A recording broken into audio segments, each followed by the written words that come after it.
नमस्कार, मैं हूं मनीष मणि और आप देख रहे हैं दबंग इंडिया। अगर आपने हमारे YouTube चैनल को अभी तक सब्सक्राइब नहीं किया तो सब्सक्राइब जरूर करें। अग्निदेव जब खांडव वन का दहन कर रहे थे तब मयासुर नाम का एक राक्षस स्वयं को संकट में देख अर्जुन की शरण में आया। तब अर्जुन ने उसे अभय दान दिया था। खांडव दहन के पश्चात एक दिन मयासुर ने अर्जुन से कहा, वीरवर अर्जुन, भगवान श्री कृष्ण अपना चक्र चलाकर मुझे मार डालना चाहते थे और अग्निदेव मुझे जलाना चाहते थे। तब आपने मेरी रक्षा की।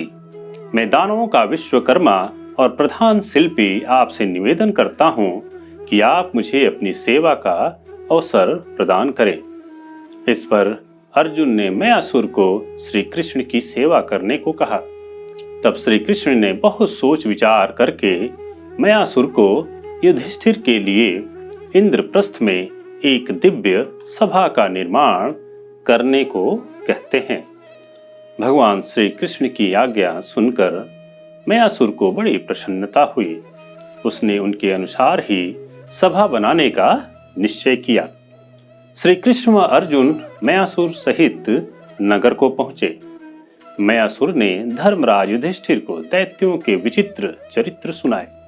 वह कुछ दिन वहां ठहरकर भगवान श्री कृष्ण और अर्जुन की सलाह के अनुसार सभा बनाने के संबंध में विचार किया और फिर शुभ मुहूर्त में मंगल अनुष्ठान, ब्राह्मण भोजन एवं दान आदि करके सर्वगुण संपन्न एवं दिव्य सभा का निर्माण करने के लिए 10,000 हाथ चौड़ी भूमि नाप ली।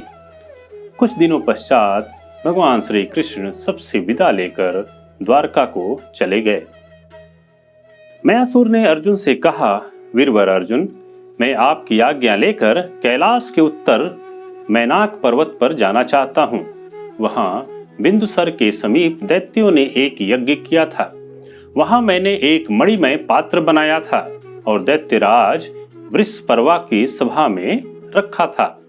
यदि वह अब तक वहां होगा तो उसे लेकर मैं शीघ्र ही यहाँ लौट आऊंगा। इसके साथ ही वहां से और भी बहुत से बहुमूल्य वस्तुएं मुझे लेकर आना है। अर्जुन की आज्ञा पाकर मयासुर प्रस्थान कर गया। बिंदुसर वह स्थान है जहां राजा भगीरथ ने गंगा जी के अवतरण के लिए तपस्या की थी। प्रजापति ने 100 यज्ञ किए थे। देवराज इंद्र ने इसी स्थान पर सिद्धि प्राप्त की थी। यहाँ सहस्त्रों प्राणी भगवान शंकर की उपासना करते हैं। नर नारायण, ब्रह्मा जी, यम जहाँ यज्ञ करते हैं और स्वयं भगवान श्री कृष्ण ने भी वर्षों तक यज्ञ करके वहीं सुवर्ण मंडित यज्ञ स्तंभों और वेदियों का दान किया था।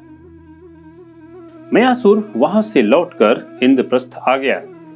साथ में सभा बनाने के लिए समस्त सामग्री भी ले आया। मयासुर ने लाखों गदाओं में अद्वितीय रत्न मंडित मजबूत एवं श्रेष्ठ गदा भीमसेन को दिया। देवदत्त शंख अर्जुन को दिया। उस शंख की गंभीर ध्वनि से तीनों लोग कांप उठते थे। धर्मराज के लिए विश्व विस्तृत मणिमय दिव्य सभा का निर्माण किया। यह सभा ऐसा जान पड़ता मानो सूर्य, अग्नि अथवा चंद्रमा की सभा हो। उसकी अलौकिक चमक दमक के सामने सूर्य की प्रभा भी फीकी पड़ जाती थी। मयासुर की आज्ञा से उस दिव्य सभा की रखवाली 8,000 किंकर राक्षस करते थे। उस सभा भवन में एक दिव्य सरोवर भी था। वह अनेक प्रकार के मणि माणिक्य की सीढ़ियों से शोभायमान, कमल कुसुमों से उल्लसित और धीमी धीमी वायु के स्पर्श से तरंगायमान था। कितने ही बड़े बड़े नरपति भी उसके जल को स्थल समझकर धोखा खा जाते थे। उसके चारों ओर गगनचुंबी वृक्षों के हरे हरे पत्तों की छाया पड़ती रहती थी। सभा के चारों ओर दिव्य सौरभ से भरे हुए उद्यान थे। छोटी छोटी बावलियां थी जिनमें हंस और सारस खेलते रहते थे। जल और स्थल की कमल पक्तियां अपनी सुगंध से लोगों को मंत्रमुग्ध करती रहती थी। मयासुर ने केवल 14 माह में इस दिव्य सभा का निर्माण करके धर्मराज युधिष्ठिर को प्रसन्न किया। धर्मराज ने शुभ मुहूर्त आने पर 10,000 ब्राह्मणों को फल, कंदमूल, खीर जैसे तरह तरह के व्यंजनों का भोजन कराया। उन्हें वस्त्र, पुष्पमाला, विभिन्न सामग्रियों संग अनेकों गौओं का दान कर तृप्त किया। इसके बाद जब धर्मराज युधिष्ठिर सभा में प्रवेश करने लगे तब अनेकों ब्राह्मणों ने शुभ मंत्रों का उच्चारण किया। देवताओं की दिव्य पूजा की गई। इसके पश्चात वे अपने भाइयों के साथ देवराज इंद्र के समान सभा में विराजमान हुए। उनके साथ सभा मंडप में अनेकों ऋषि मुनि, वेद वेदांग के पारदर्शी, धर्मज्ञ भगवान व्यास के शिष्यों सहित अनेकों राजा महाराजा भी बैठे थे। कच्छसेन, क्षेमक, कमट, कंपन, मद्रकाधिपति जटासुर, पुलिंद, अंग, वंग, पुंड्रक, अंधक, पांड्य और उड़ीसा आदि देशों के अधिपति महाराज धर्मराज युधिष्ठिर की सेवा में उपस्थित थे। यदुवंशी प्रद्युम्न, शाम, सात्यकी आदि भी सभा में ही थे। तुम्बुरु, चित्रसेन आदि गंधर्व एवं अप्सराएं भी धर्मराज को प्रसन्न करने के लिए वहां आकर गीत संगीत किया करते थे।